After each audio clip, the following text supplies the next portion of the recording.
Krishna talks about one such essential discipline which is crucial for meditation.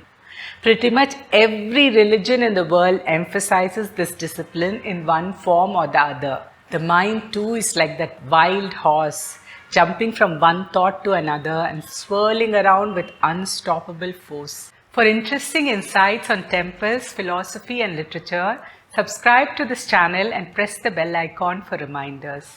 Hello and Namaste. Sukhena Brahma Samsparsham Atyantam Sukhamashnute. He attains the limitless bliss which belongs to Brahman, Krishna says. However, it is not a state that can be attained easily. Like every spiritual discipline, meditation is a lifestyle. It involves fundamental shifts in the way we live and think. Krishna talks about one such essential discipline which is crucial for meditation.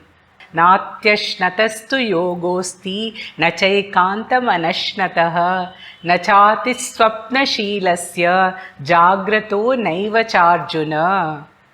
A person who eats too much or too little, sleeps too much or too little, cannot meditate. In short, practice moderation in all activities. Only then meditation can help you, says Krishna. Pretty much every religion in the world emphasizes this discipline in one form or the other. In Buddhism, it is called the middle path or the golden mean. Don't swing to extremes. Stay in the middle, Buddha says. Our mind and body are intimately linked. If you don't practice external equilibrium, it is impossible to achieve it internally. Moreover, moderation is possible only when you are mindful. For example, when we watch TV while eating, we tend to binge, isn't it? On the other hand, eating a healthy diet requires us to be constantly mindful of what we put in our mouth. So, moderation trains us to be mindful. It makes our mind fertile for meditation.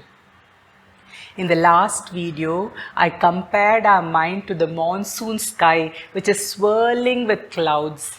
The first step in meditation is to reduce the momentum of our thoughts. Tatraikagram manakritvaha. A yogi should make his mind one-pointed, Krishna says. Focusing our entire attention on one thing is ekagram manaha, one-pointed mind. All of us have experienced the magical power of one-pointed mind even if we don't meditate. When we immerse ourselves in activities that we are passionate about, like painting or singing or solving puzzles, we experience it. After doing these activities, we are relieved of stress. We feel calmer. We are able to think clearly. This is because such activities focus your mind and reduce the thoughts floating around in it. Meditation is a time-tested technique for achieving one-pointedness. In the 6th chapter, Krishna says, fix your mind on God and make Him your ultimate goal. Manas samyamya matchitto yukta asita matparaha. I want to share a simple method that I learned. Sit in a comfortable and quiet place, close your eyes gently and observe your breath. Your mind will keep straying. Don't get upset when it does.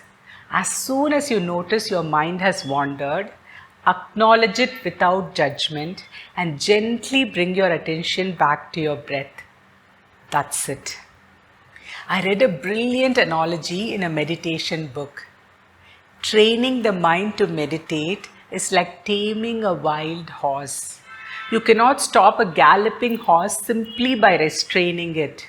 The horse is too powerful for that. So what they do is tie a long rope around its neck and let it run. Since it is free to gallop around in a large area, it does not feel tethered. Then gradually you shorten the length of the rope. Slowly it gets used to running around in smaller and smaller circles.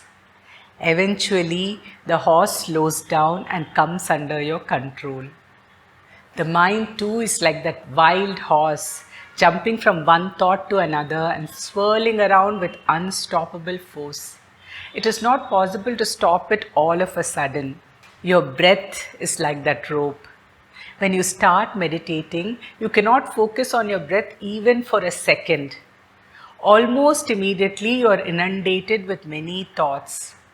You keep on training your mind to come back to your breath. As you do this, you find that you can stay focused longer and longer. You are shortening the rope, as it were. There is another important skill we learn in meditation. It teaches us to distance ourselves from our thoughts. How many times do we step out of our mind and watch it from afar? Most of the time, we are what we think. I am happy, I am sad, I am angry, I am agitated, I am puzzled. During meditation, we learn to observe our mind with dispassion. Every time we notice our wandering mind and bring it back to our breath, we create that distance. We learn to stop ourselves from getting caught up in our thoughts and being tossed around in the upheaval they cause. When you reach the highest state of meditation, Krishna calls it samadhi.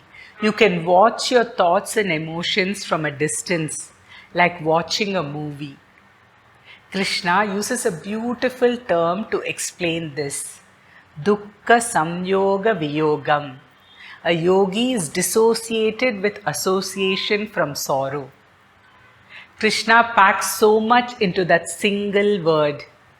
He could have simply said, a yogi is free from sorrow.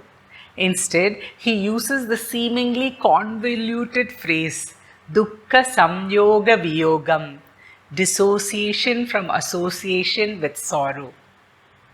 Since we are so closely identified with our mind, we own our sorrow all the time. We say, I am miserable, I am sorrowful. I am is so intimately connected with sorrow, I cannot separate the two.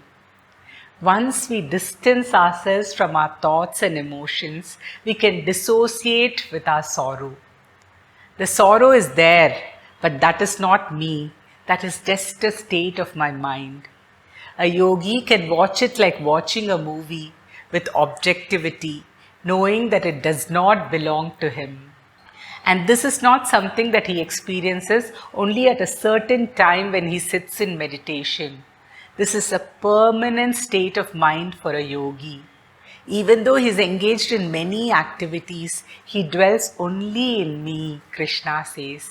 Sarvata vartamanopi sayogi mai vartate. That's it from me. Thank you for watching. Please like and share with your friends. Until next time, Namaste.